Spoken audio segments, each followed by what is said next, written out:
swear to fucking God, it's me, then you introduce yourself, and then Jessie. But, so you then Jessie? So we've been introduced now? Hello, thank you for tuning in to the 4th episode of Sugar. WNPR. Yes, WNPR. No affiliation to WNPR. You guys are going to be able to do this to me tomorrow at D&D anyway. So, thank you for tuning in to the 4th episode of Sugar and Cigarettes. The world's premier book review talk show. Today we're going to be reviewing Ulysses. S. Grant? Yes, The by book. S. Grant. The man, the legend, the book. The action figure. Yes, Nate has an action figure of Ulysses S. Grant. It's legitimately a G.I. Joe with Ulysses S. Grant's head and then Civil War clothing. That is amazing. His feet have a really hard time fitting into those damn shoes, though. Socks, man. He's got socks. Yeah, he has socks. Every time I go to the half-price books over by the mall, I always see if they have like Shakespeare and Edgar Allan Poe action figures. It's amazing. So I feel like just repetitively... Comes with detachable quill. And a raven. Action quill and action raven. I feel like just periodically throughout this little like babble time, just suddenly like, just middle of a conversation, it dies down. Thank you for tuning in to the 4th episode of Sugar and Cigarettes. Every like, time. just waiting for a moment to actually start. Oh, God. Oh, God, now my jaw's starting to hurt. Jeez. Well, That was the end of Tyler, the show. I can't talk anymore. I feel like Thanks you need for to joining stop us. sucking. We'll see you next time. You need to stop sucking so much dick. It's not going to happen. It's never going to happen. Yeah, I don't want him to stop. Why haven't you invited me? This Because now you're this not gay. Enough. so true. So true. Just because you live with two gay guys doesn't mean that you're gay. But they rub off on me. What? Excuse me? Sorry. Please continue. Please don't put that in. I just had just the worst mental image of like you waking up like, what are you two doing? Nothing. That's why there's a lock on my door. Masturbate on everything. I told Kashi. You see, now we've gotten into a story that we need to talk about. No, I told Kashi. Was it 2 days ago? I'm like, you know what upsets me the most? And he's like, what? I'm like, that you guys use my PlayStation 4 controller after touching your nuts. And he's like, what? And I'm like as I'm grabbing a Lysol wipe and I'm like wiping my controllers off, I'm like, just think about that for a minute. And he's like, really? And I'm like, it's disgusting. And then the next day, he's like, oh yeah, by the way, I just masturbated and it just came all over your controller. I'm like, oh, looks good. Some nice pearly polish. I thought the stick was sticking a bit. That only thing that reminds me of Ethan? Exfoliate. Exfoliate. Exfoliate. Yes. If Daleks could have a brand of exfoliating lotions. Well, no, it's just, the story was because Bobo was complaining about having those feelings when you're like, you know those days you're so bored you want to masturbate, but you've already done it like 4 times? God, Bobo. And then Mike was like, or not Mike, it was Ryan, he was sitting there, he's like, I was kind of thinking about doing that right now. I'm like, do it and just finish all over yourself and rub that in. It'll help out. It just really helps out your skin. And he's like laughing. He's like, what the fuck? And I'm like, exfoliate, exfoliate. And like Bobo's like crying with laughter. Yeah. Was this the one where your friend was in class? No. Different person. No, different but group. Mike at that point, like that was the same day where later on, like everyone fought. Like Ethan was in there too. I think I'm not sure if he was there for that or he was there later. I was there for that. Because we were playing War Thunder, and then eventually everyone kind of filed except for me and Mike, and like I was doing jokes and stuff like that all the time, saying horrible puns that were making him laugh. He's like, "We should hang out more." I'm like, "Oh no," and then like we never hung out ever again. You gotta move in with him. That's how you do it. Gotta just. Trust me, I've you gotta tried. You gotta barge in the door and just like steal his room from him, kick him out, make him sleep on the couch. That's how you hang out with Tylar. You gotta be aggressive and he likes it. You'll always find me in the living room now, just on that couch, laying on a featureless body pillow.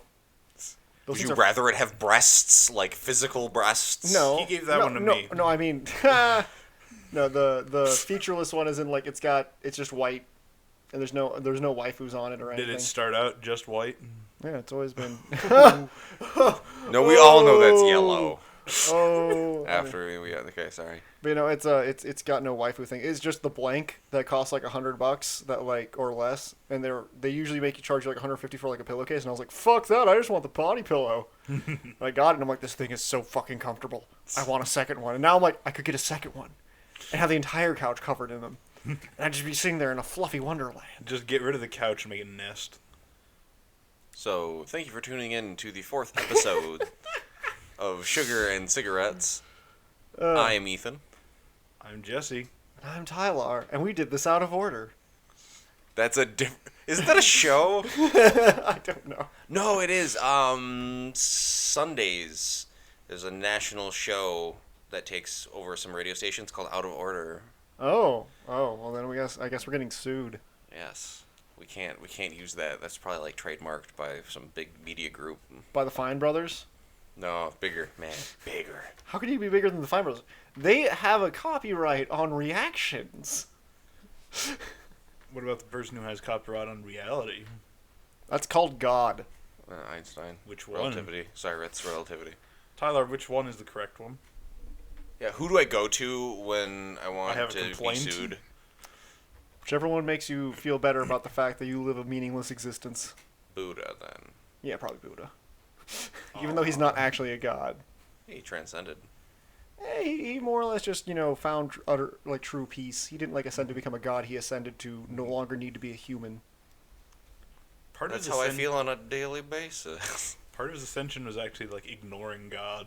Yeah, the whole thing was he was like, I just don't want to exist anymore in true peace. Nirvana, So the just Eightfold Path. Ah, yeah, the Eightfold Path. The reason why you'll never catch me going into that ideology is like, oh, that seems really nice, except for the fact that you literally have to make it. Because the only way to achieve that, because they're pointing out, it's like, oh yeah, you no longer feel strife or stress and stuff. It's like, you also don't feel joy. Because they basically realized their belief is literal, emotional entropy. It's social entropy. You no longer feel pain if you no longer feel joy. By the way, welcome to everybody who's listening to this for the Tabletop. Oh yeah, those that we're totally talking about right now. Oh yeah, tabletop games. The Eightfold Path board game, where if you truly beat it, you ascend to Nirvana. I mean, Buddha did it way back when. I mean, it can't be that hard. It's like a much more relaxed version of Jumanji. I was gonna say sorry. I feel like you over and unstated the Jew part of Jumanji. Really? It's like Jumanji. Are we going there? Well, I mean, I don't know. Tyler, what part of it was I supposed to enunciate? So is instead of a jungle? Oh no, I'm not gonna go there. Don't you even. I'm not gonna. This part. Moonjanji. Jumanji. Let's add an extra Jew in. That way I won't over accentuate the first one. Zion Manji.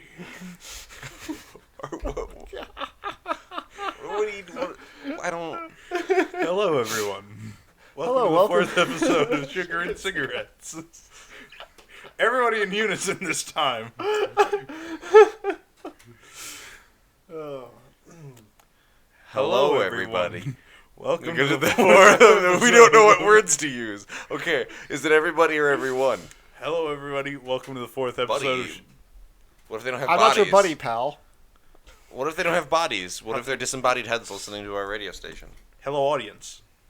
No. Hello, you poor unfortunate souls. I like that. Losers. Hello, losers. Sup, losers. Sup, nerds. Sup, nerds. Nerds.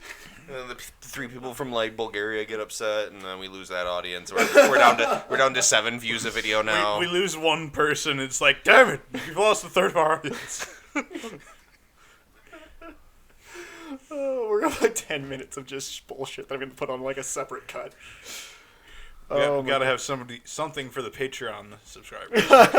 Oh yeah, because we got a Patreon. I need to set one of those up. Watch as Ethan's team lead gives us $500 a month, and Ethan's God no, no. No. He's doing it sarcastically. Hi, Chris. Yeah, he's sarcastically giving us $500. No. And then one day he's gonna I'd take it from Patreon, and there's probably tax and stuff in that. So I'd add the tax back and hand it back to him and say, shut up. No, you keep it like in a safe or something, and then one day he's gonna be like, haha, but really I want my money back. I'm only imagining though, like he sits there and he's like, it's like, no, I really think you guys deserve the money. And you're just like, I swear to fucking God. Well, I knew I got to work, was it yesterday? And I knew he was like waiting for me to say something about it because he was like, hey. And I'm like, hey. And then I just waited. I'm like, you're going to say the first word. So, we went through a good part of the day and he's like, yeah. Oh yeah, I was browsing Facebook feed and one of your friends' posts pop up because it tagged you in it, and I saw you guys' thing, and I didn't really listen to all of it, but you guys were talking about a book series, and I really like that author, and That's what the comments said in it. I didn't read it. I mean, I didn't read it either. I mean, I had someone tell me that someone did it, and then they told me the name, and I'm like, oh, that's my Sally. Is this what kind of celebrity I'm going to be? Oh, I've got fan mail. I didn't read them. Thank you for the fan mail. And, I'm Insert sitting there, name. sitting here working like all night editing, and then like, we got a comment, and I read it every word. They're like, yeah. Oh, hi, Ethan. Oh, that means he knows Ethan. Ethan. You're like hanging on every word. Yeah. Meanwhile, Tyler tells me to get a comment, and I'm like, oh, cool. And then like 2 weeks later, I'm like, oh yeah. Like, wait, I'm popular. Oh my God. I mean, I went through that sort of thing in high school. Like, everybody knew my name, and I was like, hi, you. It's how I am at work, and then you make fun of me for it. Yeah. They're like, hey Tyler, and you're like, why are you so popular? I'm like, I don't know these people. Welcome to the 4th episode of Sugar and Cigarettes. Pals. Pals. Friends. Tyler's having a stroke. Buddy. Daddy.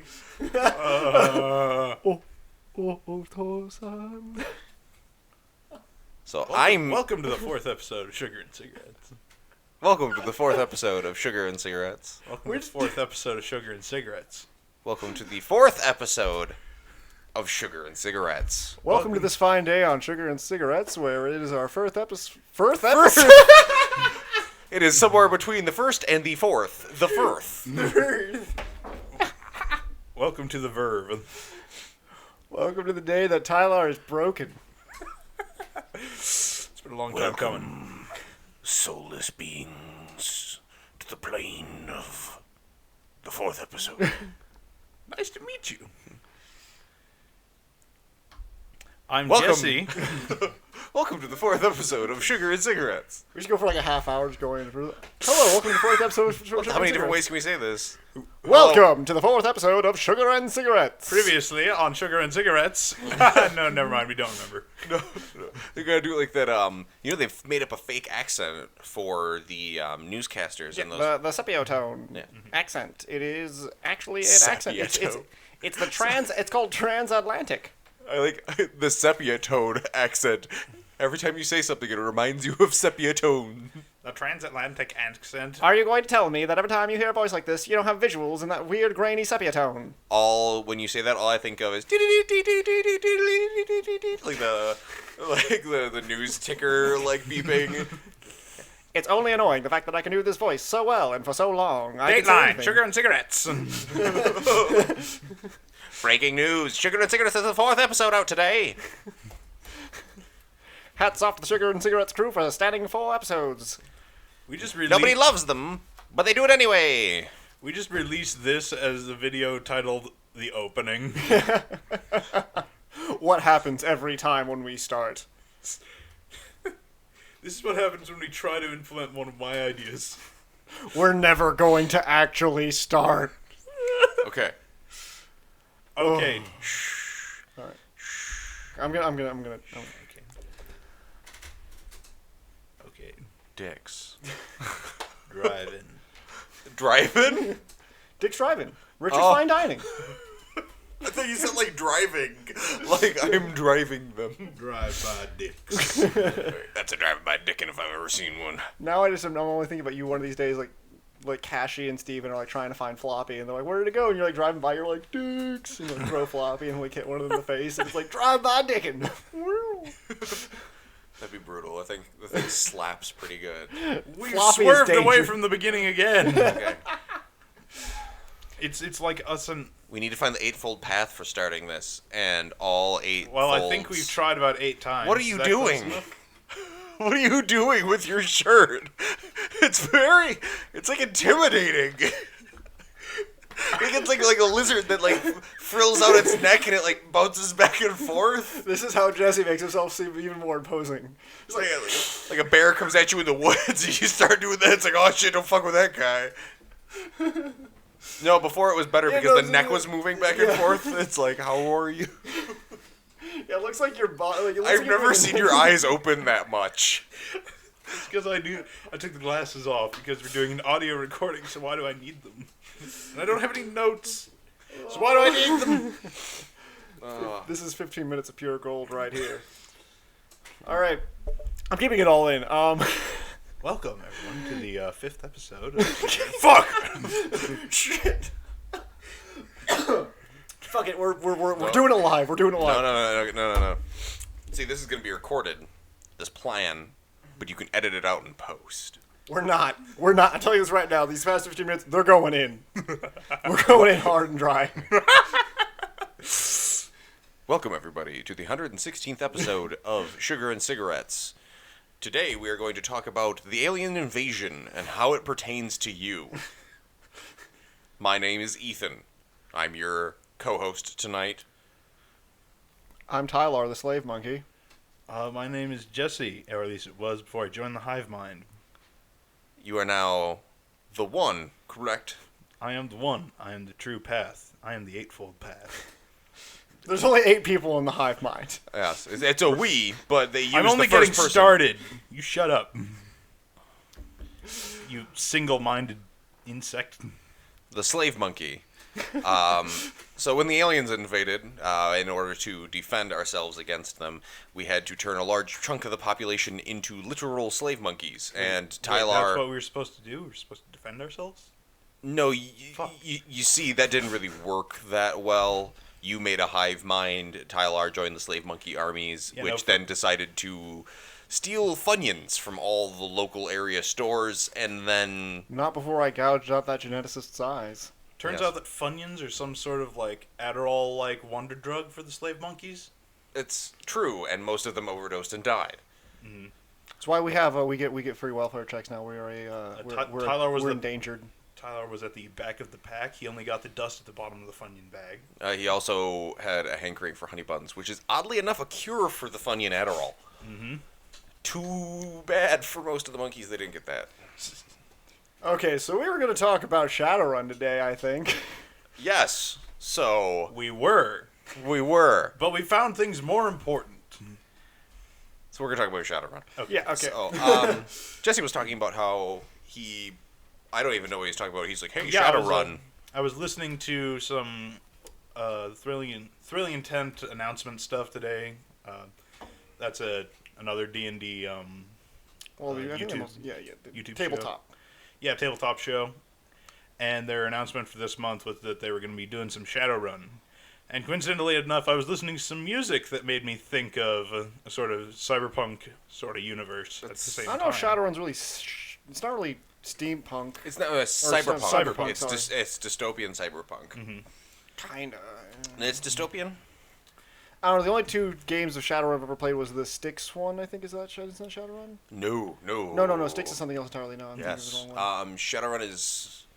There's 2 top-down, like, old Neverwinter style Shadowrun games on Steam. Mm-hmm. Otherwise, there was a Shadowrun first-person shooter. Oh yeah, where like the dwarves could take 2 hits in the head. And it was Xbox. It was back in Xbox 360 early on. But it was cross-platform with PC. Mm. And then they had a competition. They were like, oh yeah, who's going to win? And it was PC. By a landslide. Also, I remember the fact that the elves had like gliders and shit. Yes, the elves could glide. Trolls were tanky. Dwarves were super tanky. They could take 2 hits to the head. When you got revived, you had to stand next to a tree of life. Otherwise, you die, which is stupid. But, unfortunately, I've never really looked into Shadowrun. I've only heard about it whenever Whenever anybody talks about cyberpunk anything, they're like, Shadowrun, do it right now. That's like part of the reason I really like cyberpunks, and I really like the people who did Witcher are doing cyberpunk cool. as a game, and that's hopefully going to be really cool. But Well, it was Project Red, right? yes, I do imagine Project it's with going K. I do imagine it's going to be pretty cool then. But so Shadowrun's set in a future where like magic comes back and people are just turned into, elves, dwarves, trolls, that kind of thing, and then it's cyberpunk, so it's super future, like cool tech. Hacking is like you see. I've actually never successfully played Shadowrun. I'm going to tell you that right now. Never successfully played it. Well, now I was trying to get my head around a lot of the rules. Excuse me. And I just couldn't. I was like reading how to hack things in the game, and I just I was lost it. Like my mind just melted out of my body. But like I know the premise of it. There's like a VR kind of like augmented reality that like you send like a thing into, and you can like hack and stuff like that. There was a mod for a video game that was like a dystopian future like that, where you'd have to hack in and like unlock like big security doors to like push into the defenders' territory, and you would you'd take like a what's the word I'm looking for? I'm thinking persona, but that's the wrong thing. Your avatar? Yes, you take like an avatar in that world, and you would like go to these hacking points, and then enemy hackers would like defend them, Or if you're into Mega Man series, a Navi. Whoa. Yeah. But it's just like the amount of like technology, but then there's still also magic. It's really cool. Wi-Fi's everywhere. Finally, it just takes like a magic cataclysm, except in the places where it's not. Magic Resurgence? Yes. Okay. Yeah. It did fuck a lot of things up. Alright. I mean, I'm kind of interested in Shadowrun, but at the same time, I'm like... Well, our group a has basically done nothing but D20 systems. D20 really. and fantasy. For You're the talking most about part. GURPS? GURPS is definitely not fantasy. Well, Star yeah, and how Wars long wasn't- did GURPS last? GURPS actually lasted a good time. It was like a couple months. It was like a good 6 months. It was a while. Yeah, I guess. And so did our Star Wars campaign last a long time. Yeah, but it's still D20. Yeah, no, we usually But, stick pretty faithfully to D20. And Numenera is not fantasy either. But yeah, but that's Alright, you make fair points. Shadowrun is the buckets full of D6s game, where you need to roll D6s for hits, and then you just like handfuls of them. Like if you think some certain tabletop games where you have to roll for hits, like Warhammer or anything like that, this is like they make those little packs of small D6s like I have. Yeah, that's like, oh yeah, I need 36 D6. Let's roll. Oh, I got 12 hits. Yay! I'm happy with my 12d6 case. Yeah, For my warlock dice case. yeah, but like it's like a submachine gun. You need to use like 36 D6s because that's one for each bullet. and That's one of the then- reasons oh, why I'm goodness. always so of like just kind of like when it comes to like let's play in a future type setting. It's like, well, then there's gonna be automatic weaponry, and that's always a pain. Like every time, like GURPS, it was a pain. Like every time Ethan had to figure out how many dice he had to roll and stuff. Yep. And whenever anyone would pick up another weapon that wasn't theirs off the bat that they didn't have the stats down for, like we had to sit there and dig for it, and it's like, ugh. You know, fantasy is pretty simple. It's something between a D4 and a D12, or more than one of those in between. And or it's halves. yeah, and it's pretty quick to be able to figure that out. I always like the setting of Shadowrun more. You know, like that, not like super future, but that like real futuristic tech, like neon sign. Like Blade Runner is kind of like it's... That's actually just what I was thinking, it's a- yeah. Just, I feel like it's in a different vein, though, like the vision I get of Shadowrun. I mean... Or like the dirty future. Yeah, like Blade Runners are like a dirty future, and I mean, Shadowrun definitely can be, but I always think of it more of like that, like... everything's neon, like everything's like Tron, bright. but the real world. I tend to think of it as like Maybe. the dirty corporate future, where like the It really- government yeah. The government's still there, but most things are run by corporations and like That was- the that men was- in the suits. That was what I kind of wanted to do with the campaign that I was going to run for it before I decided that these rules are not for me right now, and I just gave up. Was that like the party would slowly like build up and start taking on bigger corporate entities, and then they would get wrapped into some, big conspiracy plot thing. And Corporations are always a good one to It- go after. it's pretty much just Persona 5, but on a different target. It'd be like hacking into security stuff and breaking into buildings, and then having to escape and things going wrong, and just fun stuff. No, man, everything goes well. Yeah. Oh, Oh man, they I- went off without a hitch. What? I gave you guys something going wrong, and no one seems to be happy with that. They gotta go wrong in the right ways. I don't know. I don't know how else I would make it go wrong in that without you guys getting like slaughtered. See, you're going too wrong in the wrong way. You're like, I need to make it harder so they die more. No, Tyler, other way around. Well, no, like I'm trying to think of it's like, okay, well, I can either make it so they will all definitely die, because the type of thing you're doing is an all or nothing gambit, or I need to figure out a shoehorned way that makes it so you guys don't die. I mean, you tried to kill me a few times. The I stray tried. arrow. I tried doing this few stray arrows to get the message across of the whole like jar thing or the pot thing. For those who are listening, I'm doing a Viking-ish campaign thing in like a weird version of it's not D&D based per se, but like there's a loose general understanding of D&D. The rest is homebrew, where they're playing Vikings and they got a pot that whenever one of their party members dies, they don't die. One of their ancestors' souls are ripped out of Valhalla and thrown into hell, and yeah. Hey man, I didn't choose it. I told it to go away. So in order to figure out that that's what was happening, one of us had to die. And that's like the one thing that everybody always tries to avoid. yeah, but I mean also the fact that I was trying to make it so there's actually some, because I also have different things in mind. Like there's other things. There's like 5 different ways you guys can go from here, because they're on their way back from a raid that's going wrong, and they're were they're basically trying to run a blockade by what's equivalent of a Roman legion at a river, like the mouth of a river. At the mouth of the river, there are armies on both banks, and the navy is in front of us. That 5 boats chained together isn't really much of a navy. Nah, man. I mean, it Activate can be. submarine I didn't say it was mode. good navy. Yeah, they are. Activate submarine mode. Everybody shield wall above the boat. Make sure it's airtight. Then everybody get heavier. Sink. Yeah. But yeah, I mean, that being said, like, I don't know a lot about Shadowrun. I mean, I want to know more. I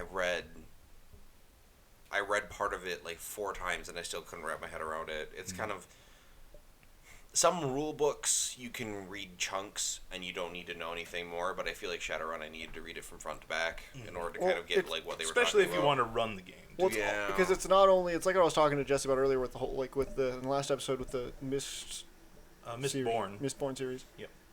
There's that whole weird thing where it's when you have to teach someone a whole new world as well as a new system, there's problems. Yep. But like it's easier if you can teach only one. But like those books, like for example, Eberron campaign setting is easy because everyone just kind of like looks at the cliff notes, like, yeah, I know D&D, I understand how that all works. Okay, what are the new gods? All right, fine, whatever. Here's some maps, good.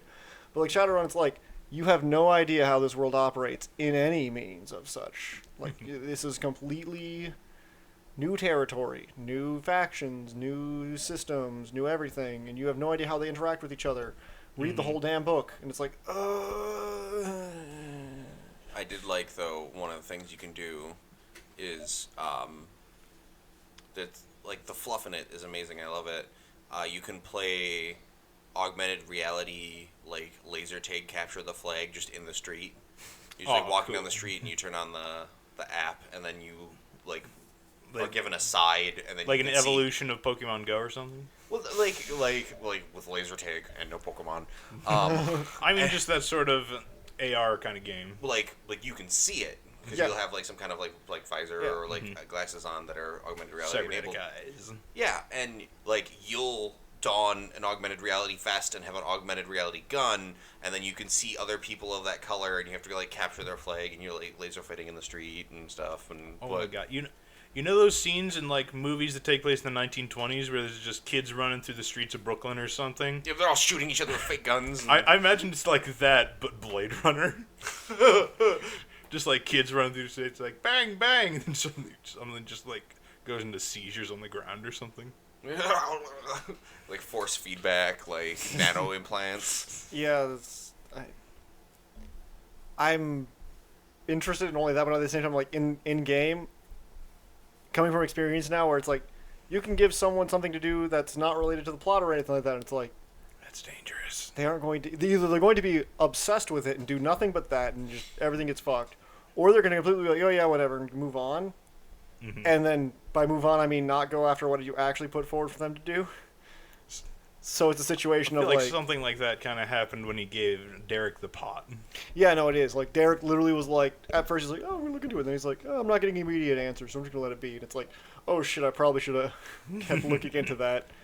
Oh, God, I forgot. It's Derek. Yeah.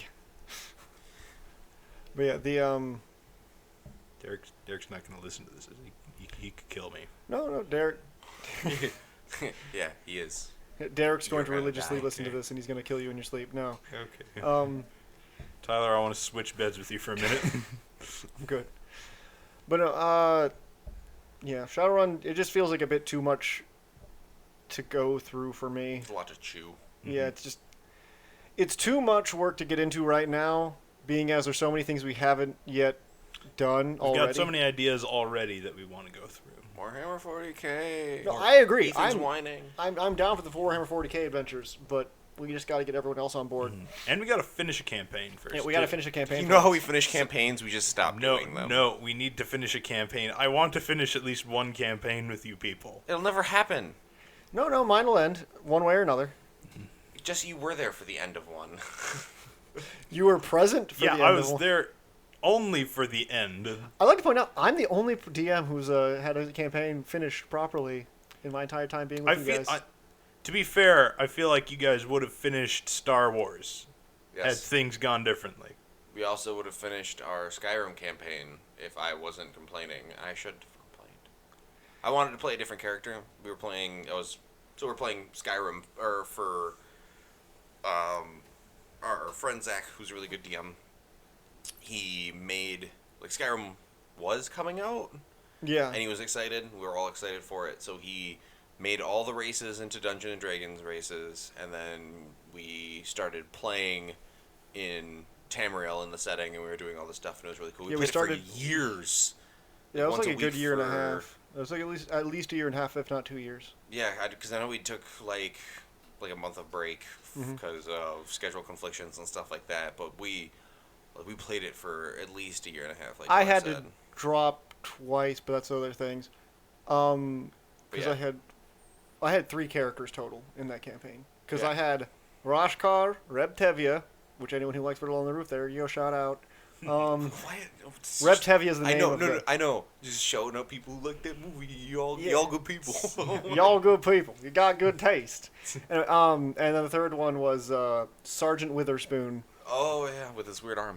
Yes, with the demonic raft Argonian.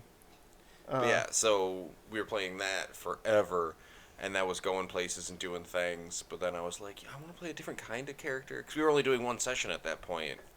Yeah. So we'd only have one session every week. We did them weekly, and then the two sessions are like recent. Mm-hmm. Yeah, we were doing 2 sessions. It's because Nate got back and Nate's willing to DM, and me and you are the only 2 other people that can DM at all.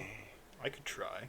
I like playing a character rather than playing a world. I prefer playing a character, but I could see Jessie potentially DMing, but I feel like at the same time with our DM a module.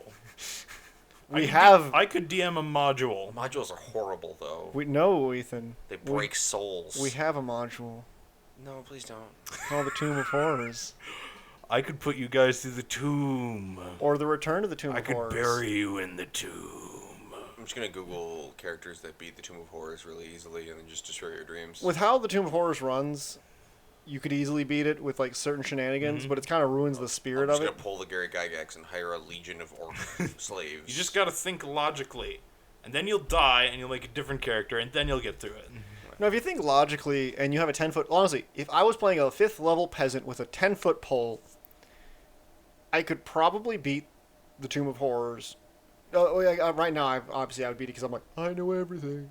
But I mean, that's the whole point is that if you could if you could riddle out the answers, because I'm looking at them knowing the answers by looking at the answer key, but you could technically figure out everything in that dungeon, like from the outside perspective going in, if you were, I don't want to say smart enough because it's like, it's not really smart, it's a matter of like that just synapse happening where it's like, oh you gotta get in that right frame of mind somehow. Yeah, if you're lucky. If you're in the right frame of mind, you can figure it all out. Like, I mean, Jessie figured out the doors pretty quickly. And there's like 10 of them with arbitrary ways to open them, and Jessie managed to figure out a lot of them. Pro tip, do the tomb first before you do any other type of tabletop thing ever. Yeah. It'll learn me? It'll learn you quick. The first thing that Jessie ever did in tabletop was the Tomb of Horrors. It's like a crash course to like... Yeah. To be fair, I was still in my super like kitty glove DM phase, so like I was giving them. Yeah, you let me live. Yeah, I let like everyone live. Like I had Derek not die so many times, and then he quit because he lost all of his equipment twice. And I'm like, dude, you just gotta stop. That's the thing about the tomb. The tomb is a dick. You know, the tomb's just a dick, like straight up. It's got a lot of dick moves in it. It is a giant phallus. But yeah, actually a giant smiley face. Yeah, the tomb is just dickery all over. But no, to go back to the Skyrim campaign, because I was wanting to talk about that, because I'm assuming we're done with Shadowrun, because we basically established that it's a We're lot. forever done with Shadowrun, I guess, after this conversation. I mean, I'm going on a train ride, and I'm going to need something to read. Yeah, I mean, technically, if Jessie looks into it enough, I could power through the rule set. Then I could be your corporate overlord. Technically, Jessie could DM it. That scares me. Jessie could figure it out and have his first run as a DM in Shadowrun, which actually isn't a bad idea, because since he's never DM'd for us before, it would be good to have him have an advantage over us. If he's studied it thoroughly, and then like we're kind of like just getting into it. But no, what I was going to get onto was the whole Skyrim campaign, because I was wanting to go into that, because that is probably like currently our biggest. Yeah, so far that is the best campaign we ever had, and it's also the campaign that made it so everyone nobody trusts me anymore. Like, no one avidly trusts me, and everyone assumes my character's always an asshole. Because Rash'Karr. Rash'Karr is a Khajiit. An asshole. Yeah, he was an asshole. Rash'Karr was an asshole. Because he was a warlock Khajiit who basically was a skill junkie rather than a proper warlock. And he has wares. Because Kashi was playing as a Khajiit as well, I think. Or no, I think it was a Foxling thing. Or no, Kashi. No, he didn't start out as a Foxling. He started as something else. I think it was a Khajiit. Yeah, he started as a Khajiit because he wanted to steal things. He wanted shiny things. Maybe, yeah. Yeah, he was a Khajiit wanting shiny things, and he was supposed to be traveling with me, but he immediately stopped traveling with me once I joined the group, and he started like fawning over other characters. Ethan was a character named Dumach, who was a prototype, like Warforged thing from like Centurion. Yeah, Dwarven Centurion, but basically he used the stats of a Warforged from D&D, from Eberron campaign setting stuff. That sounds cool.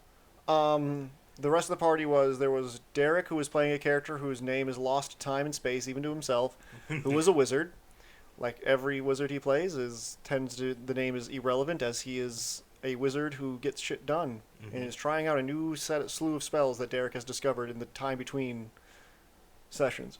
Who else was in that group? Because it was myself as Rash'Karr, Kashi as the thief. Nate started it, but then he was only here for the holidays because we started around Christmas. Yeah. So he was playing a dark elf, like a rogue, and then he disappeared. Oh yeah, because he was the one who found you, and like you joined up Just with him. chilled out with him, yeah. Because his character was following the footsteps of the Nervarine, trying to find him, Yeah. and that's when he found you.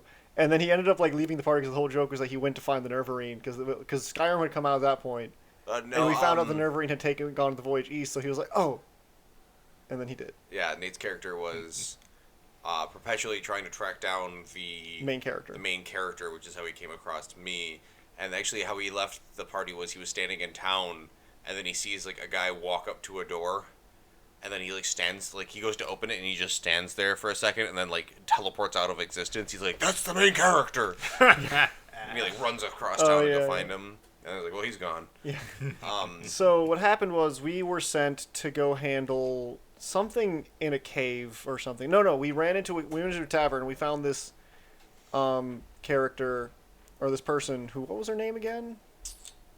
Elspeth. Elspeth. No, that's Magic the Gathering. No, yeah, that's not it. That's also Elspeth. It's something like that. It started with an A, I thought. Anyway, it was just this female evil lady. Yes, this evil lady who told us to go into like this cave to like handle some issue in there, like some dragon or something. And we were like, oh boy, what's in there? And we go in there and find this giant dragon thing. Yeah, if I remembered. Eldasad. Yeah, it's Eldasad. So Eldasad, she was like, oh yeah, here's this she was like, okay, go on your own way thing. And me and Cassie had seen through her disguise and saw that she was actually like this demon thing. And I was like, yo, Deidre, on the skinny, could you hook me up with something? And she was all like, look, if you guys want to make a deal, work for me, here's this stone tablet that can, give me a proper summoning thing and to sign a contract. And I was like, hey, Derek, do you want it? And Derek's like, no, I'm not touching that. It's Daedric stuff. And I was like, okay, I'm keeping it. A decision Derek rues to this day. Worst decision ever. Derek's like, I should never, ever have trusted Tylar with the stone tablet that can summon a demon and sign our souls away. And then, so we were traveling. While we were traveling, I like wandered off from the group for a moment and put down the tablet. I'm like, okay, what's the deal? And she's like, I don't know. What do you want? And I was like, I want to be a lich. Hook me up. I want immortality. And she's like, I mean, I can do that, but I mean, everyone's got to be on board, or at least for the most part. And I was like, I can make it happen. She's like, you're going to give me a dragon's soul. You know that, right? And I'm like, yeah, I'm down. I'm down with that idea.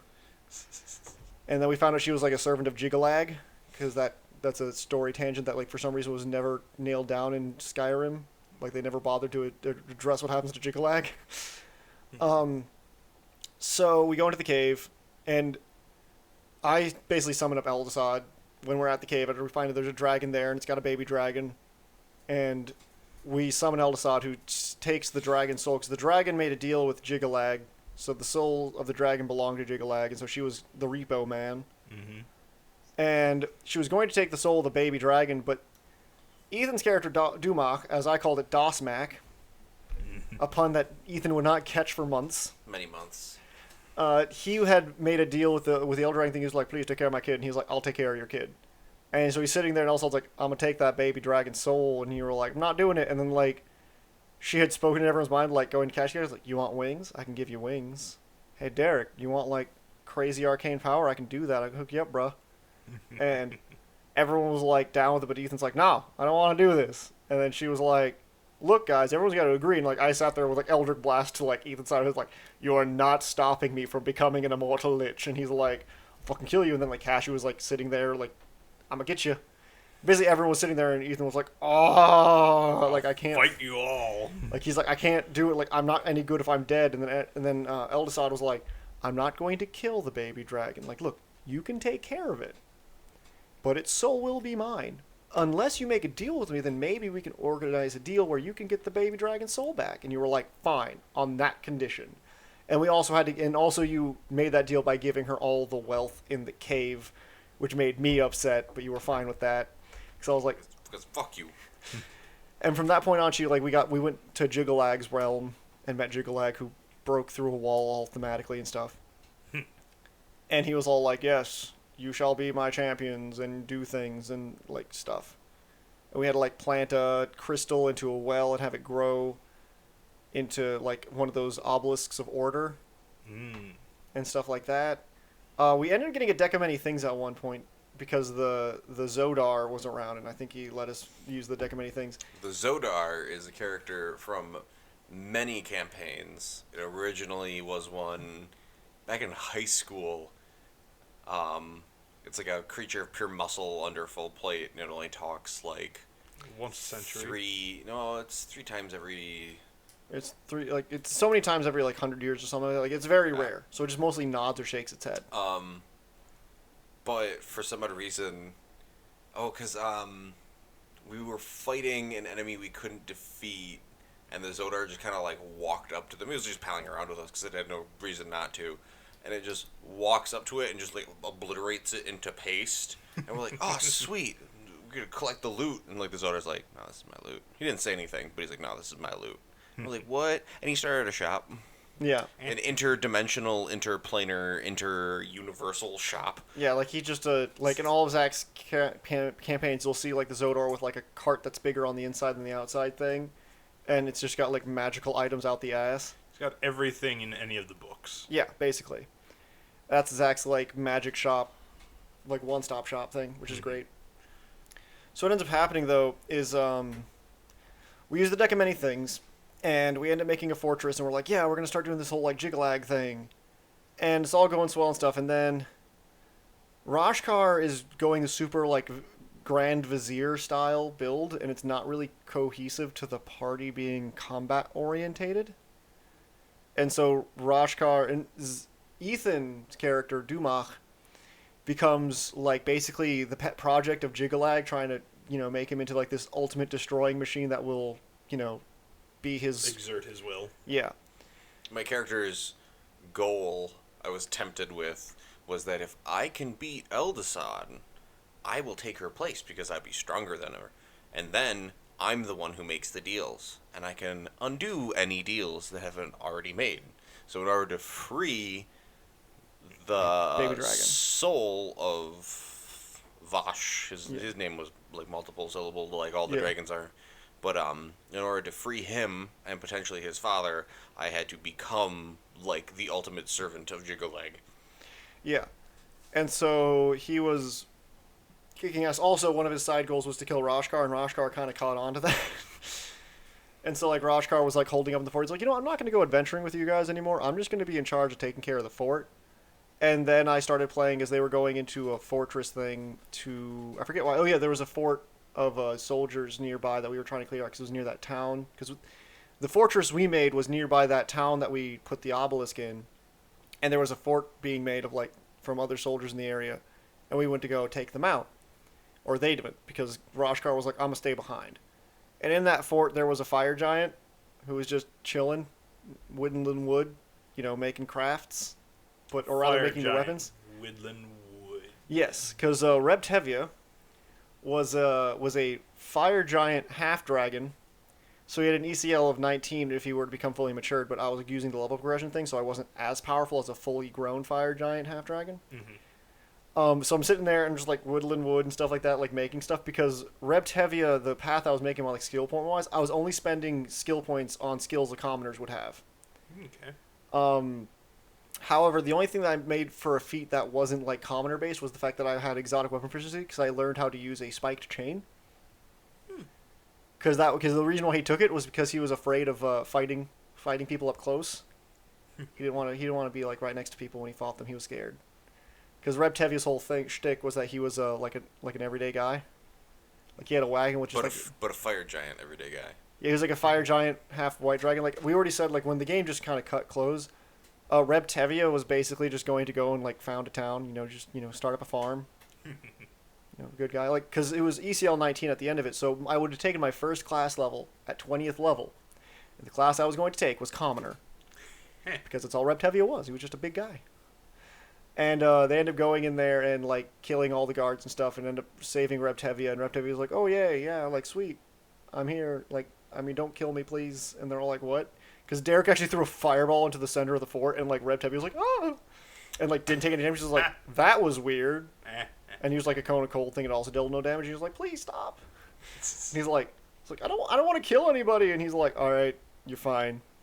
And then Rebtevia joined the party. And then Rebtevia left later on because he was like, he also drew from the deck of many things. He's like, Reb hasn't drawn from the deck yet. And he drew the, you get one companion of your race, level 10, like a level 10 version of you. But they're fighters. But since they're level 10 fighters, that means they had to have completed their growth as fire giant half dragons. So they were ECL 19 races, which is the race, and so they were ECL 29 because they were a 10th level fighter or whatever. And so they could see basically those, and I drew it twice, so I had two of them. They could have by themselves wrecked the entire party easily, because they're nothing. Yeah, like their health pool was already like just one of them was probably as big as like the entire party combined. We're like, ah, and he was like, boss, what you want? And it's like, could you protect the gate? And they're like, yeah, sure. So we had like 2 buff, like kick-ass fire giant half dragons that protected the gates to the fort. And Reb Tevi just kind of took up shop at the fort, making stuff for the fort. Because I had bowed out at that time due to drama. Came back later as a Argonian sergeant for Jigalag. And during that time, the party had found a necromancer. They were trying to find a necromancer to give them an army.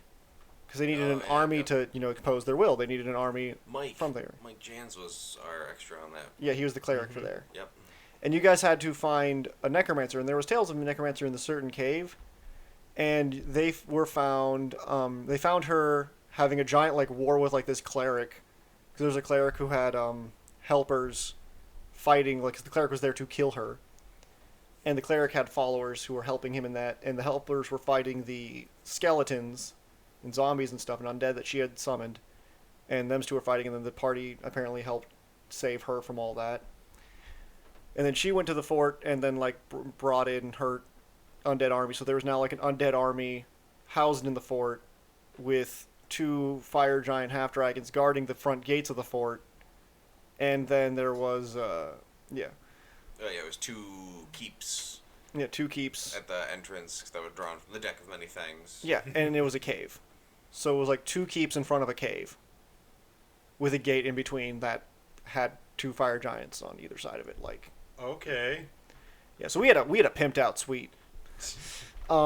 And Rash'Karr was there, and he would entice nobles to stay there for safety because it's like, oh, it's dangerous to be out there with all those roaming undead and those knights of order. Man, you've really, just come to the eye of the storm. Just you stay in, like, just pay your dues, and you just stay in the fort, and it's all safe and fine. Just worship Jigalag. That's what Rash'Karr was doing the whole time, trying to be the, have his place in Jigalag's order so that Ethan or Dumak wouldn't come and kill him. Was his whole goal, and that was not happening. He realized shortly after a while that it's like, no, Jigalag's willing to throw me under the bus for Dumak. All I'm doing is making it so Jigalag's more happy with me when I die, so I'm just gonna leave now. And he left.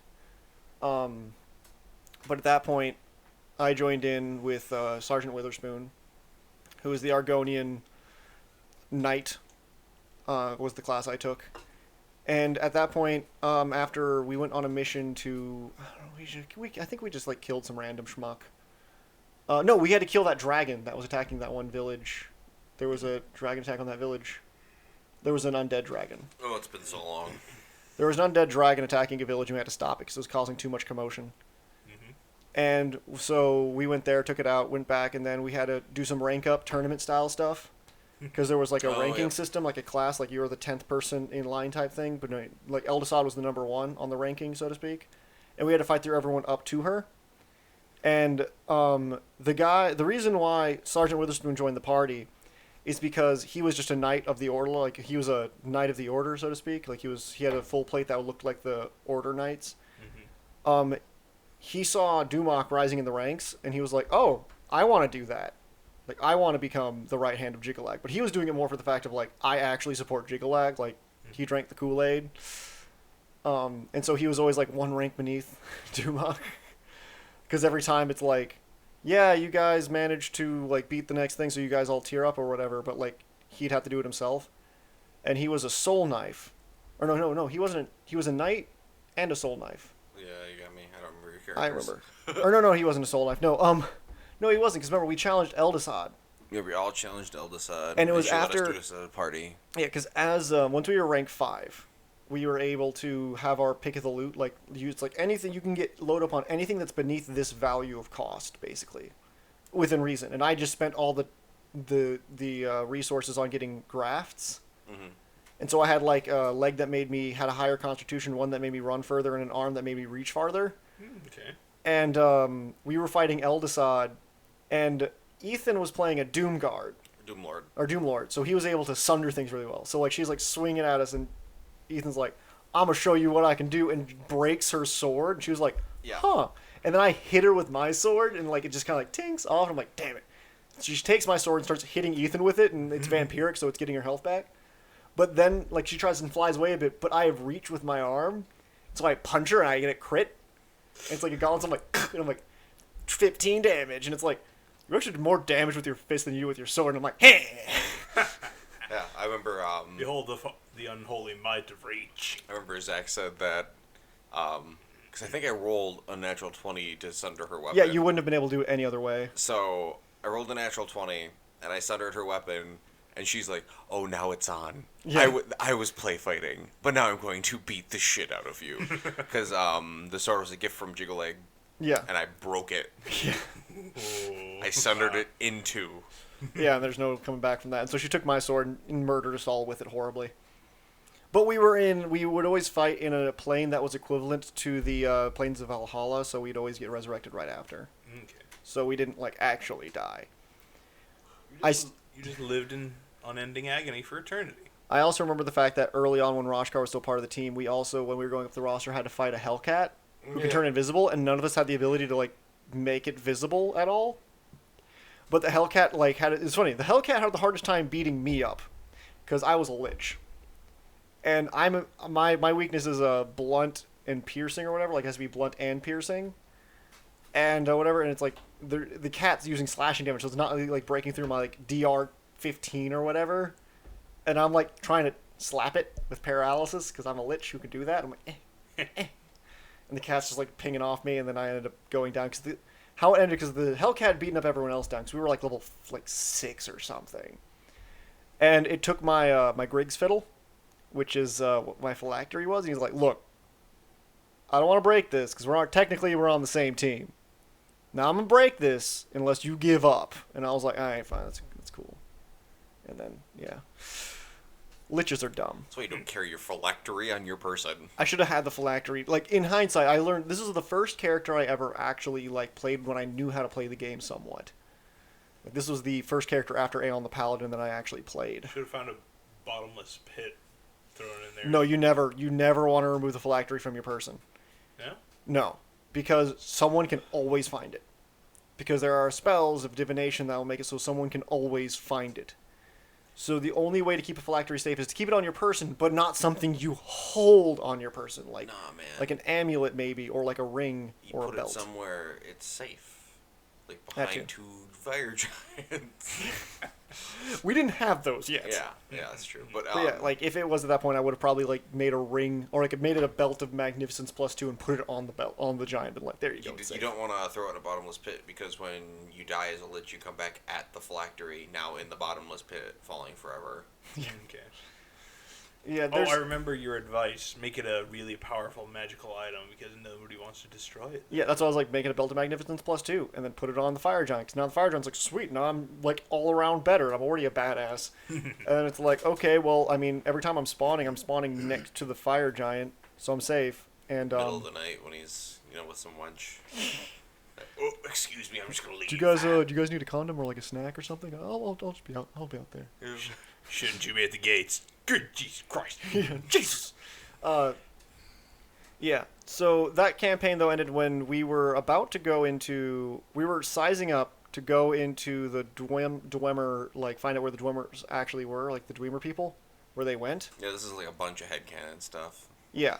Because Zach's story made it so that the Dwemer, when they used Kagernak's tools, just sent themselves to their own realm, much like the Sovngarde and stuff. Like basically, he was like, "Yes, we'll be like gods." So they basically made themselves a realm like a god has. And so there was like this weird steampunk futuristic realm that they've just been in, and they recently found a way of like coming back or sending things back, which is why there was an event where one of their beings was sent to kill the necromancer that we had gotten. And it got sent there and it killed you. Or almost killed you. No, it did kill you. It did kill me because it drove the baby dragon a little insane, bringing me back. Yeah, because how the baby dragon, because it killed her and it killed Ethan. The baby dragon was like so attached to him because Ethan gave it like every piece of loot it got. He was like, "Oh my god, so much money!" And Ethan's like, "Here you go. Here's 500 gold pieces to your hoard." And he's like, "Yeah." And so Baby Dragon went like to Eldasad and was like, "I need to bring him back." And Eldasad was like, "You want to make a deal?" And so it willingly gave up its soul because at that point it hadn't had its soul taken yet because of the fact that like basically Jiggle-Lag was like, "We won't take its soul as long as I have your servitude. And so she was like, want to make a deal? And he's like, I want to be able to help him. And so Eldasad made him an artificer and resurrected Ethan on the condition that she now had his soul, ensuring that Ethan would never do anything, would never step out of line anymore. I was incredibly upset. Yeah, and so he came back and he was like, no, like, I love you because you saved me, but you made it my entire life's purpose that much harder. Yeah. And then it spent every single drop of money that I had given it on buying me new armor that would heal me automatically if I were to take damage that was lethal. Yeah. So, yeah, that was... I've never experienced love in life like that dragon had for me. Yeah, so what ends up happening, though, is we're going into a Dwemer ruin to go to the Dwemer place and wreck some Dwemer face. Because there was they had an Elder Scroll there or something. Ooh. And we were supposed to get that so we could find out Jiggalag's artifact, which is like the Sword of Jiggalag or some shit. And like that was going to be basically our final story arc of sorts, because Eldasad was going to use the Elder Scroll and make herself blind by using the Elder Scroll. Find out where the sword is. We were going to go get that, come back and kill her because she has a handicap. And at that point, we were supposed to be like level 17. And then we would have, finished the campaign pretty much after killing her. And, Ethan gets his wish. And then we'd probably do some big bang last thing that Zach probably hadn't thought of. He hasn't really told us. But we were going up this hill. And there were guys with guns because they're Dwemer. So, they have guns. Derek's wizard flies up and uses Disintegrate on a prone enemy. What's great, though, is that Derek forgot his laptop, which had all of his spells on it that day, so he's going off of memory, because, he does, like, a static spellcaster list, and he forgot all the spells that he had. Yeah, so he used Flight and shot a Ray of Disintegration on one of the prone enemies and missed. Got shot twice, was almost dead, and he was like, well... I don't think I've got any, like, Dimension Door teleport or anything like that. Like, he couldn't remember. No, he completely forgot about all of those. He's like, I need to, like, fly back down and, like just get out of their sight. Or, oh, he's almost dead. I'm going to throw, like, a fireball or something at him. Yeah, and then ends up trying to go too far and then gets shot, falls out of the sky dead. And then he was going to come back as after we finished that, he was going to come back as a gunslinger. Like, a Dwemer, like, rebel person. Mm-hmm. And then Ethan was like, I want to play a different character. And then we stopped. Well, I was like a year and a half of playing the same character.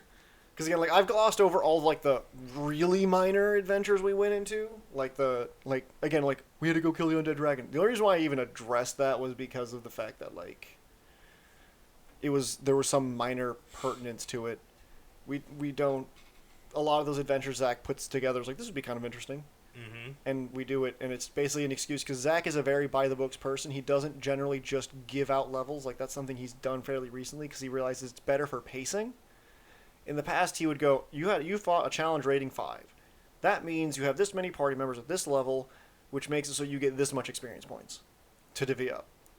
Like, that's how Zach used to do it 100% of the time. So we would have to have these random adventures of killing random monsters and for some arbitrary reason. Grind. Yeah, like, he did a pretty good job of covering it up with, like, a reasonable excuse. Mm-hmm. Like, the dragon thing is causing a bit of a stir. You gotta shut that down because, we need to have it kind of, calm down around here. We don't want, the Imperial Legion coming after us because we were in High Rock. Mm-hmm. And then it was, followed up by, like, when we had to get the Necromancer chick. Like, that was a way for him to shoehorn in a whole bunch of experience for the party by going, well, you need people to man the battlements, when, like, he could have just been like, yeah, you need to convince some, mercenaries. But instead, he figured out a way of making it so we had a challenge of doing something that could have been otherwise mundane. Okay. This is why Zach's a better DM than me. I can't... The in-between stuff, like, I get the grand overarching stuff, but I have a really hard time thinking of the in-between. Mm-hmm, mm-hmm. Although, I mean, I have to say, old man fight between Nate and the old fishing man is probably the highlight of that campaign so far. Probably. That was pretty good. It was just great. It was only great because of the rolls and Nate being so dumb. Super epic cinematic fight. Well, Nate's entire character arc, he said it multiple times, I'm going to fail at everything with this character and just hope it succeeds. Yeah. Yeah, it's his way of being like, I'm still in charge, even though I'm not statted to be in charge. Hi, Nate, in case you're listening to this. He won't. He specifically stated he will not listen to this. I do find it funny that Ethan's character is supposed to be technically the leader, but like he's not. Confused. He made the Bluetooth gang though. They're They dead. died.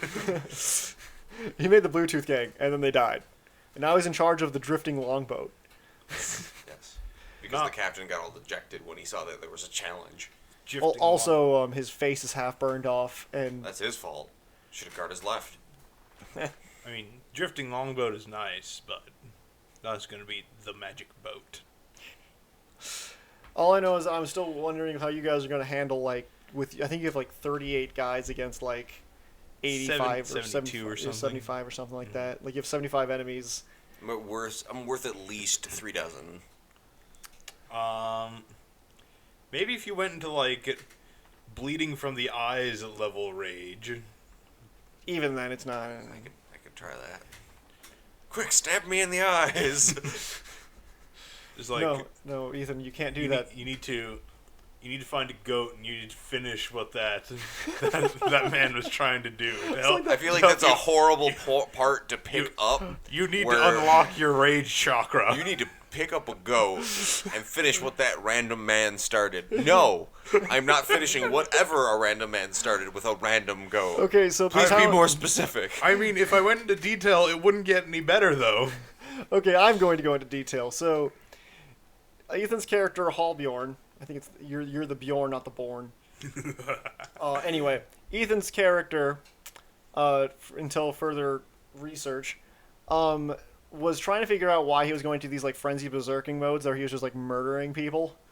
He like couldn't really stop. Yeah, like he was going brutal to the maximum, and so he's like trying to find a mystic. And this town had only one mystic because he chased everyone else out of town because he doesn't give like riddling answers. He gives like answers that make people unhappy, but at least they're answers. And his whole thing is he would like he would bleed a goat out on this like bowl thing that would pour out onto your face, and he would like read the blood as it trickles down your face as a means of divining stuff about you. And like the entire time Ethan's sitting there is like, I'm not sure I'm comfortable with this, and he's like, just lay down, it'll be fine. Like he's like, yes, I see, and he's just like, yeah, this is dumb, I'm leaving. And he's like, but you haven't paid. He's like, I'm not paying. And he's like, but the goat. And he's like, your problem. And then I left. Yeah, they left after basically he was being like, yes, like you were supposed to be a raider your whole life, like it's in your blood, and then like you spent the majority of your life so far being a lumberjack, so basically you have like pent up rage, like in terms of pent up like raiding rage, so you need to like, so now like you're cursed to be a berserker. I'm like, that's fucking stupid. I'm leaving. Yeah. And he was, yeah. I gave you a straight answer and you got upset with me. Yeah. I literally told you what you wanted. This is the first time this has happened.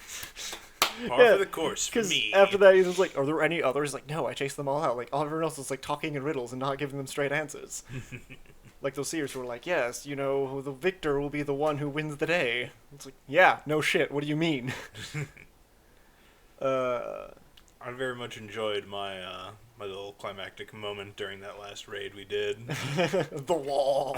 Even if I'm not like a frontline combatant or even terribly useful on the side. I'm like a You're a cook. I'm a cook. You're a storytelling cook right now. I'm a storytelling cook. I'm the guy that handles all the background stuff.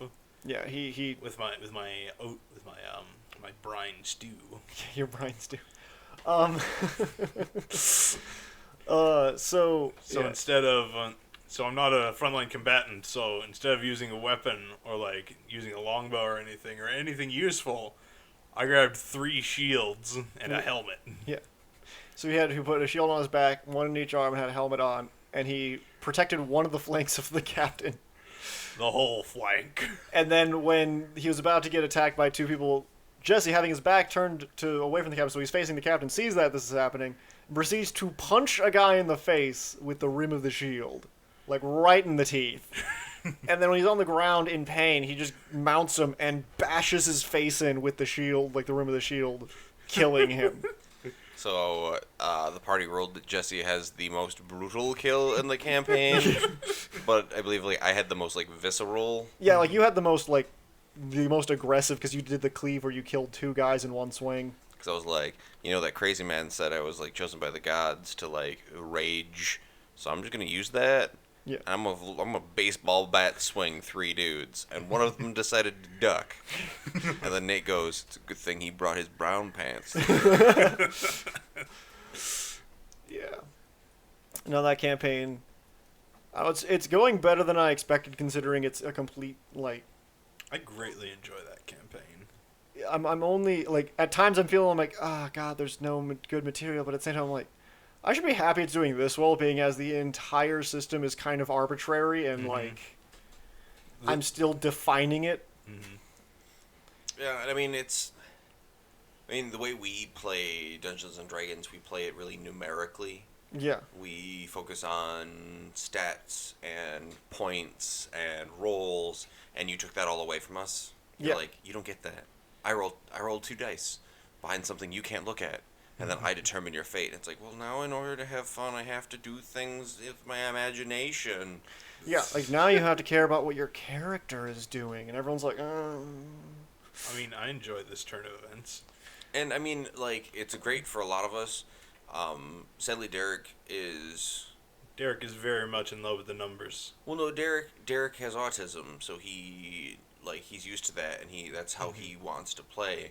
So when you take it away from him. Well, when situations come up, it's like, well, what do you do? And he goes, well, I shoot him in the head. Oh, well, how? Well, I just do. I mean, I have the capability to do it, so I do it. Like, he's very straightforward like that, and that's not any fault of his own. That's just how he thinks. Yeah. So that's why I've made it so he has a different thing to be distracted with that, and he's entertained by, which is the rune system. Yeah, so he's got like a little bit extra, and he's like, well, I use this one specific thing, and then, I aim at this specific point of the body, and you hope it does that. I'm coaxing as much out of him as I can. And it's honestly more than I've pretty much ever seen without numbers involved. Yeah. I've given him a system to work with. Also, Yeah.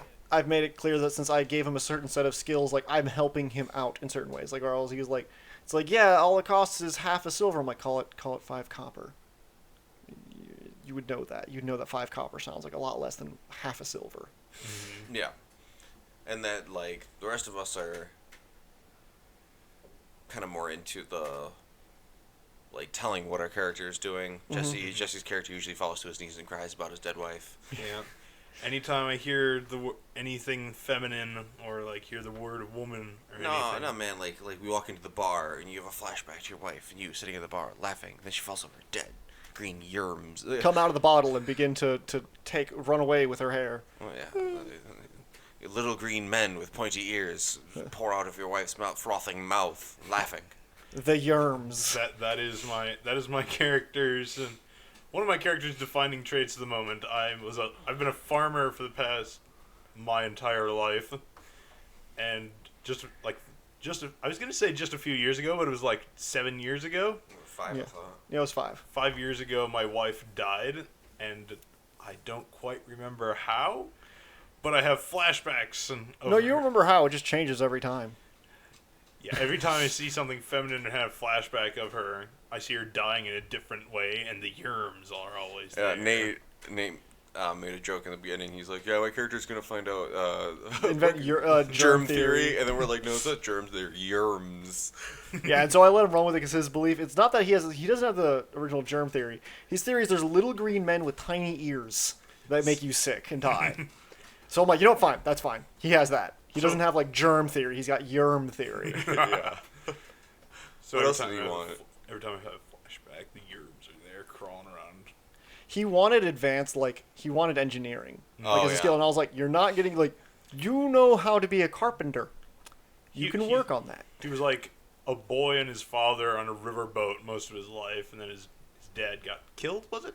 Yeah, no, his dad got murdered because he was being a jackass. And then Nate went on his own, and then he wound up at the village, Epitomus starting village.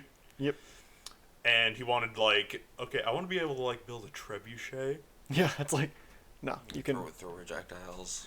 Yeah, he wanted the advanced. He wanted like automobiles. I want to make a Ferrari. Out of wood. Yeah, I was going to say out of wood. Powered by yerms. Like hamsters and wheels. You put a sick person in, like, the engine block. Purrs like a kitten. That might actually be a kitten. Runs on sick kittens. Yeah. Oh, no. Yeah, no, 'cause- this is too mean. I just can't wait until tomorrow, because tomorrow is going to be a glorious day where there's 2 potential plot paths you guys are going on to. Wait for us to take the third non-option. Well, no. In those 2 options, there's like a billion different ways. Like I sandboxed it, where I'm like, okay, they have to go. They literally have to go 1 or 2 ways. You guys are either getting caught or getting away, We all keep killing ourselves until there's no ancestors left in Valhalla. and then it's game over.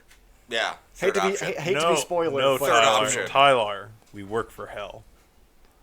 I mean, I We make a could, deal with hell. I could, but never mind. I'm going to give away Third plot points. option. I'm going to give away plot points if I keep talking more, so I can't do any more on that front. But I'm just going to say, I have several plans, like at least 5 of each direction you go, where one is where you get caught, and one where you get away. Because you've already established, you already know that they're trying to take you in alive. And this isn't the army that was chasing you out of that city. Once again, they can try. They did. You guys have gotten closer to getting away, and I didn't even think you were going to get away at first until you guys, like, threw back in my own face the drifting. You're like, wait, this longboat can drift. And I was like, fuck, why did I do that? And then you guys are like, It's Tokyo drifting down a river. Yeah. Yeah, we just... Yeah, for some reason, this ship has a steering wheel and a handbrake. yeah. Yeah, and the handbrake is, was his sword. It was like in a... Was Thurston's sword, like, stabbing into a slot, and it's like... It makes no sense for all you ship enthusiasts. Yes, we know. It makes no sense. Leave us be. I mean, Most of our Nate can campaigns... figure it out. He's an expert engineer. I was like, okay, how we can do this? I'm like, Nate, your little bit of knowledge knows that these things are in place, and you're not going to knock them free.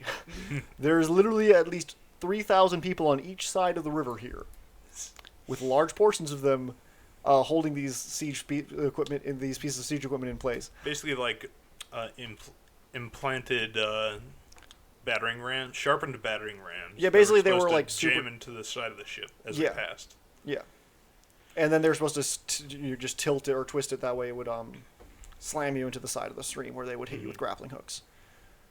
Which, fun fact, those are coming. But we drifted past them. Like, you guys literally stopped the session right before I was going to talk about the grappling hooks on either side of the river going to be going at you, because you guys kind of, like, got hooked onto that one. But so when you guys start next time, you guys are going to have grappling hooks as you guys are going to jump onto those other boats. That's why Jesse has a fancy farming implement that's very good at cutting things. And he's True. He's just going to run down like a little school shovel. He's going to prance down with his shovel, knocking all of the grappling hooks loose. I'm gonna dig him out. It's You go up and like you hit the side of the boat. It sounds like you're hitting like a pile of dirt, and you just take a chunk off. It's like goodbye. The potato seasons have trained me for this. I'll also point out that he has a sickle, not a shovel. Yes, I'm aware. No, you're aware. They're not. Yeah, God, we know this. But yeah, so if you're cutting those. I'm pretty sure Derek's going to be the one who's going to sit there and sling, but he's probably going to be the first one to go, you know what, I'm just going to surrender, because, there's no point. Mm-hmm. Then we throw Derek over the side for being a filthy yellow And then belly we- traitor. And then we throw Derek to them because then they're distracted, and we can Like run.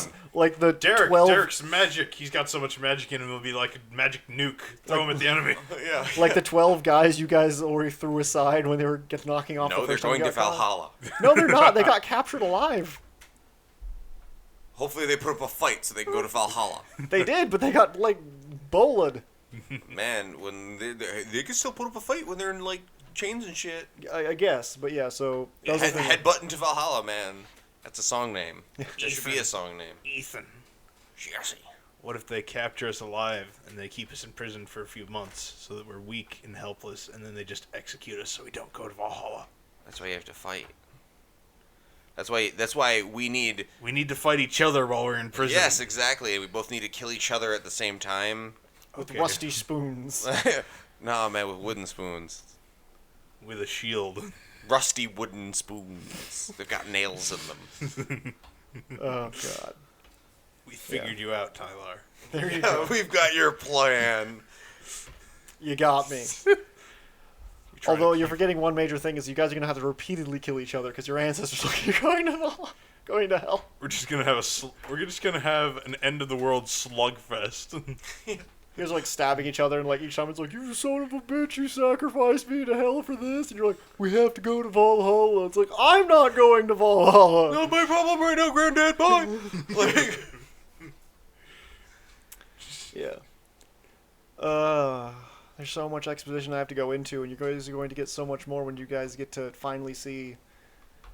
Because no matter which way you go, you guys are going to be meeting villains soon. Because so far you haven't met any villains. You met a pansy-ass, greedy longboat owner. so what's gonna happen is we're gonna meet a villain, and we're going to ignore him completely. Yeah, you and can. find the new world. No, I have 100% addressed the fact of you guys ignoring these people. Wait a second. God damn it, Tyler. We were supposed to make the map at some point.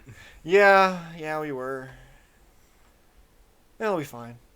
That's like my daily routine of like thought processes. Is like, man, I need to do laundry. No, it'll be fine. That was me today. I need to get an oil change. I need to check and see if I'll be fine. Yeah, that's always the Adult procrastination. things. I need to eat food. But we I'll can, be fine. But should I get? I guess I should get out of bed.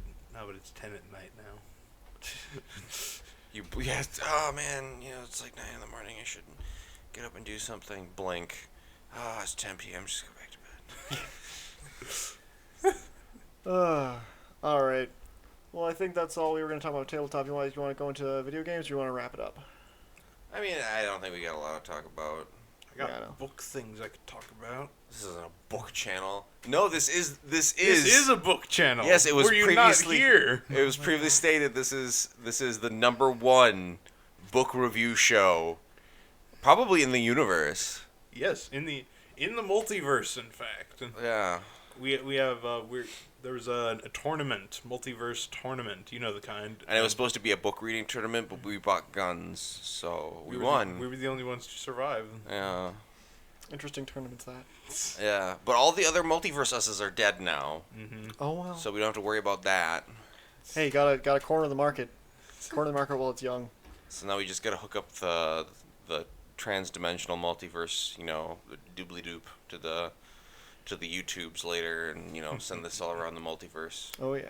Do you think if we get 10 views per multiverse, does that add up? Like, does it accumulate, or is it separate?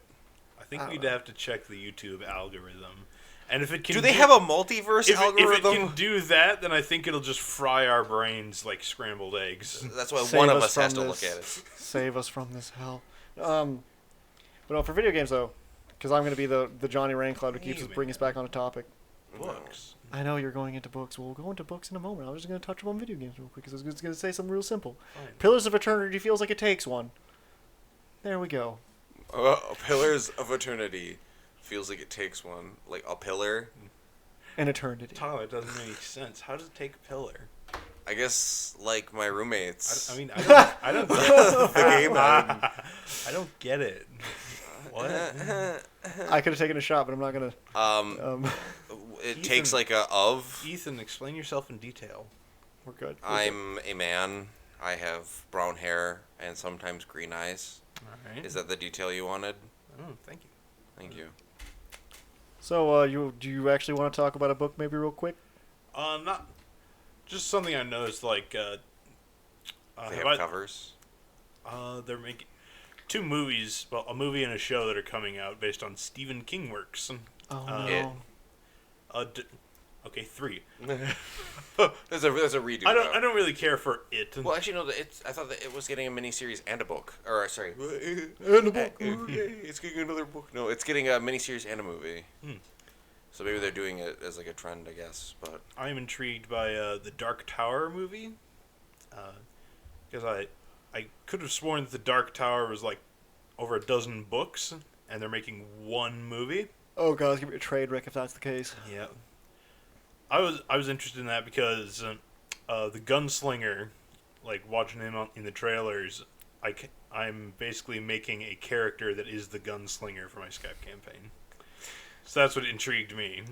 And he's like the unassuming merchant that like owns a fishing boat and gets the party around is going to wind up being like the gunslinger. Yeah, because that's the character you were talking about that you had in your other campaign that you were running with your brothers, I think, isn't it? Yeah. Giles, the anti-magic man. Which I took out the anti-magic part though. Yeah. He I just originally added guns. That's anti-magic enough. Pretty It's like, much. you can't cast spells. I can cast a bullet. I have yet to see magician who can outsmart bullet. Yeah, originally he was gonna be a man who was like outsiders, like aberrations in the mind flayers and stuff like that, were studying humans, and they were like, how do these things work? Let's see. They were like abducting people and like studying them, and they were like, okay, I think we've got a pretty good working knowledge of how humans work. Let's make our own. And they made like basically a biological construct that was like what's the term? Paragon human. Mm-hmm. And then it escaped. And And that's Giles. that's Giles. And like because he wasn't born from like he has like a fabricated soul, so he's not connected to any god or life force or anything, so he doesn't have any magic in him. So he's anti-magic. That works. That's like, okay, like, well, my point, though, I applaud you on the silly, like, he broke loose and they can't stop him. He's a fabricated soul. He has no magic, and they're just like, well, shit, another one got out. Fuck, oh well. No, like they're hunting him down. Like I actually had when I was still trying to do a campaign with my brothers, since the outsiders, I imagine them being like technologically advanced. I had them like sailing around on just a fishing boat, and they were going to an island, and a submarine started chasing them with torpedoes. And Giles was like, "Shit, we need to get out of here," and everybody else was like, "The hell is that thing?" I'd point out, though, that the outsider thing, whatever, because it took me a bit to catch on, because I'm thinking outsiders, I'm like, ASMRs?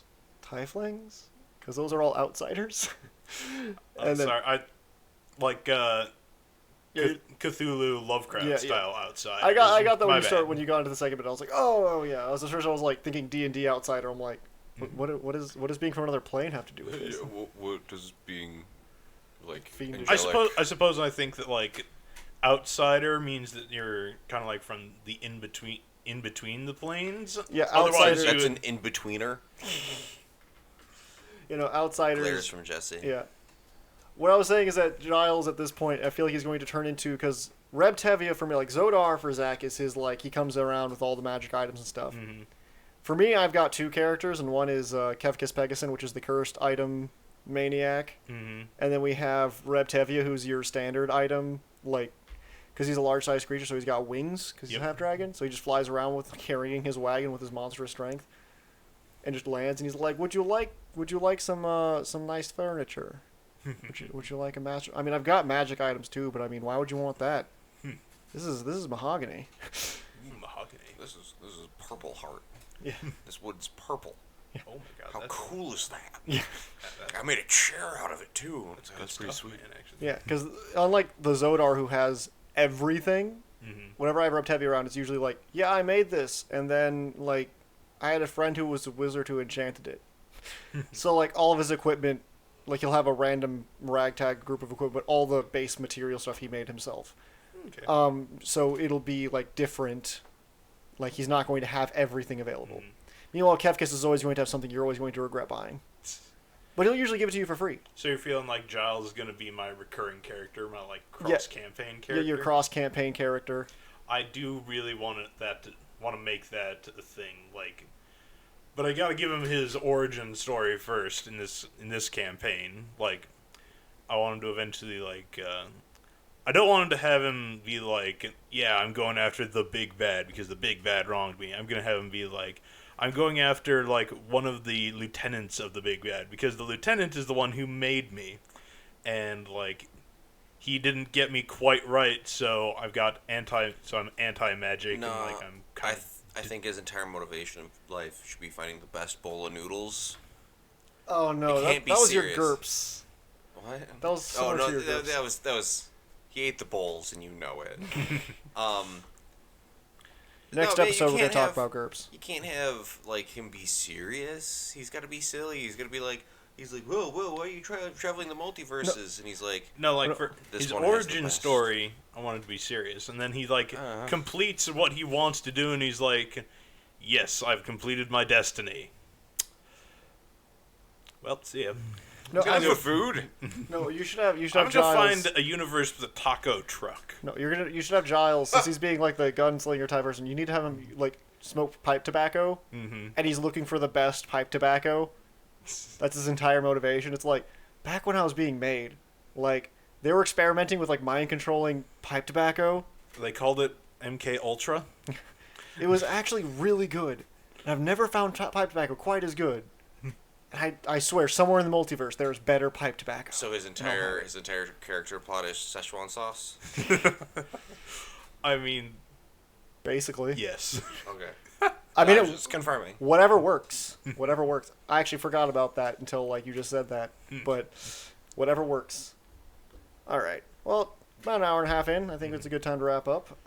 One more quick thing, the second book thing I wanted to mention. Oh. Have either of you ever seen the movie The Mist? No. Yes. You have? The one with the horrible ending? Oh, the amazing ending. They're making a TV show version of The Mist. Why? One that doesn't take place in one location. It starts with the short story and then goes from there. I feel like it was like a contained-ish event. I mean, I never read the books.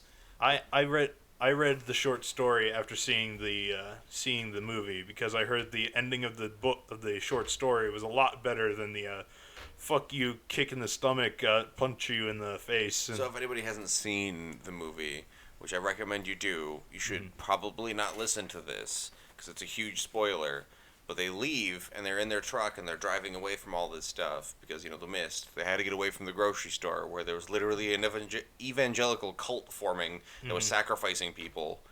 So like, shit, we're just leaving. So they're driving and then they run out of gas and they have just enough bullets to kill everybody in the car except for one person. So he shoots his kid, the lady he likes, and then I think one other person, and then he gets out of the car and he puts his hands on the car and he hears like the rumbling of the monsters coming to get him.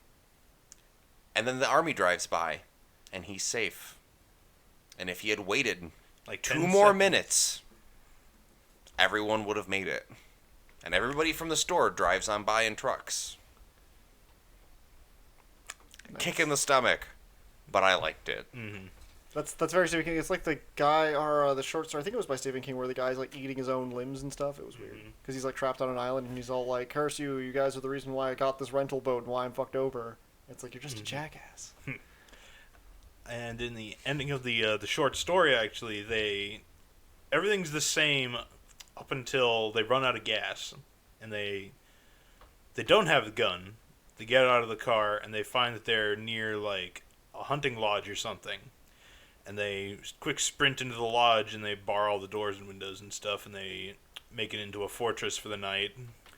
And the dad puts his kids to sleep. Then he's like, he's listening to like a ham radio that he finds in the basement. And it's just nothing but white noise. And then he's about to turn it off and he hears through the static 2 words. And he's like trying to tune in on it and he can't get it in again. But he's got 2 words, the name of a location.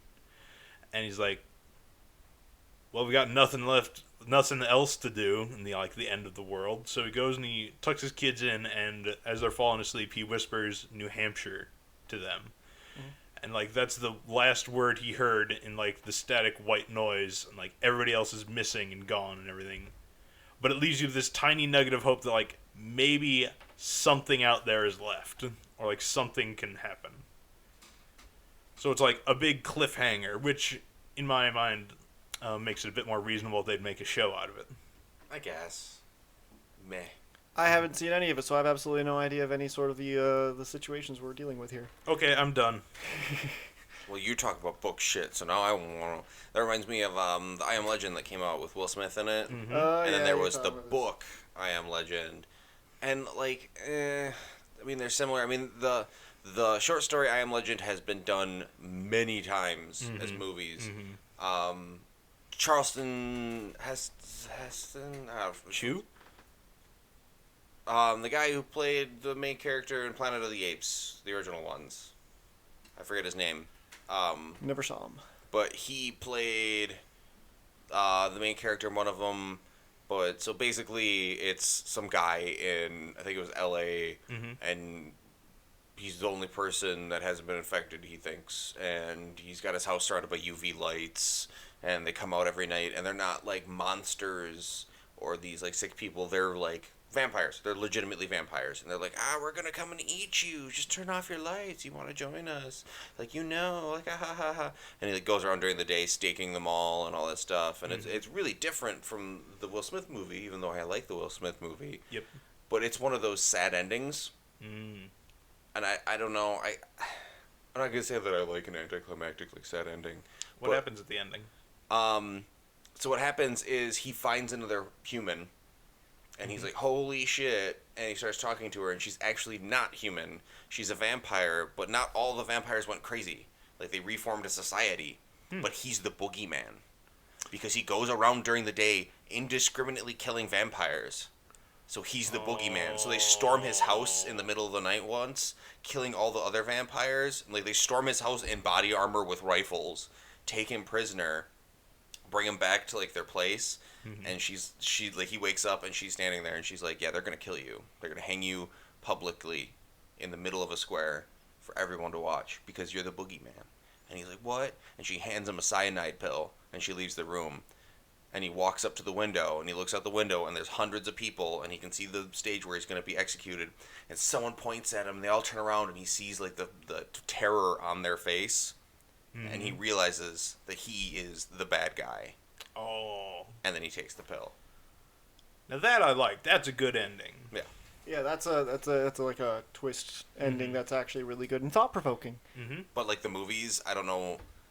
The movie's Like, good, but they're it tells just- an entirely different story. Yeah, but it's good anyway. It I mean, takes the new inspiration from the story. And I mean, like the older ones, they all took certain parts of the stories and like they used them in different ways, but none of them like had that same punch that the short story did. Well, I agree. Like one of my most favorite short stories is Most Dangerous Game, which is one that a lot of people know. Yep. Almost as well known as Lady and the Tiger, which apparently Dylan didn't know. I That's don't know. another story. Oh my god, I gotta tell you that one of these times. But not on here.